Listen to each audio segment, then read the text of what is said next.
Nous vous avons présenté au mois d'avril dernier un reportage sur spinning au profit de l'athlète paralympique Jimmy Pelletier. On s'est présenté à Shannon récemment lors d'un entraînement de ce dernier. Un reportage sur cet athlète remarquable. Au mois d'avril dernier, Jimmy Pelletier organisait un méga spinning à la cage au sport Le Bourgneuf. Le but, l'aider à réaliser les standards lui permettant de se joindre à la formation canadienne lors des différentes épreuves internationales. À la fin de juin dernier, à Lac-Mégantic, les meilleurs paracyclistes au pays se retrouvaient. Le but, se qualifier pour une étape de la Coupe du monde qui aura lieu à Matane et pour les championnats mondiaux à Baie-Comeau.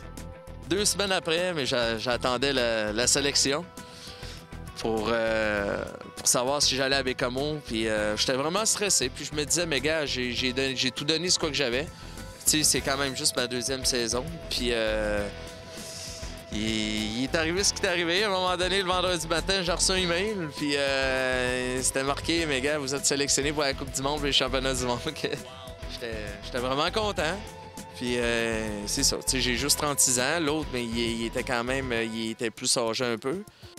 Cette première étape accomplie, il faudra se remettre à l'ouvrage. Le nombre d'heures passées sur les routes demeure impressionnant. Faut être réaliste que nous autres, on roule avec nos bras, que c'est 50 moins que en tout cas en théorie que les jambes. Que, tu sais, je peux rouler environ là, une quinzaine d'heures là, par semaine, entre 15 et 20 heures là, maximum. Là. C'est vraiment beaucoup, mais ça se déroule, ça se situe environ une quinzaine d'heures. Nous autres, ce qui arrive, c'est j'ai au moins 2 entraînements qui sont vraiment spécifiques. Que c'est pour travailler vraiment la base, construire mes muscles, la puissance. Moi, étant donné que j'ai une bonne endurance, mais il me manque encore de la force physique. Est-ce que c'est difficile de s'entraîner en individuel? Oui, je trouve ça difficile parce que, tu sais, c'est... Quand tu es avec quelqu'un, on dirait que tu pousses encore plus tes limites. Ouais, tu challenges, puis c'est ça que quand je roule, puis je suis épice-là, mais je vois des cyclistes, mais je m'accroche à l'arrière d'eux autres, puis c'est le fun. Ça m'aide aussi à pousser encore plus. Puis pour les prochaines semaines, mais j'ai demandé à un de mes chums, là, Marc Breton, qui était sur l'équipe canadienne, puis qui c'est vraiment un excellent cycliste. Puis Marc, il a dit qu'il va venir rouler avec moi. Même si l'athlète reste l'acteur principal, il faut admettre qu'un bon vélo peut procurer un bel avantage. C'est un vélo c'est un 2012, là, dans le fond, ça fait pas longtemps que je l'ai. Il pèse environ 28 livres. Puis c'est ça, non, ce qui est particulier, c'est que le changement de vitesse est à la main.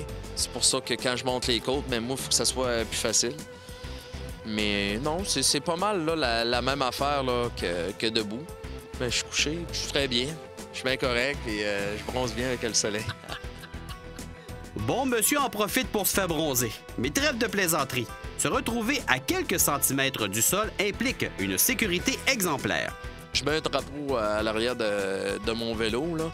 Faut toujours que je regarde, je fais attention. Tu sais, veux pas, chaque personne, on est fait différemment, mais il y en a qui sont moins prudents aussi. Si je suis couché, là, je suis quand même juste à 2 pouces de terre, là. Je suis vraiment couché à terre.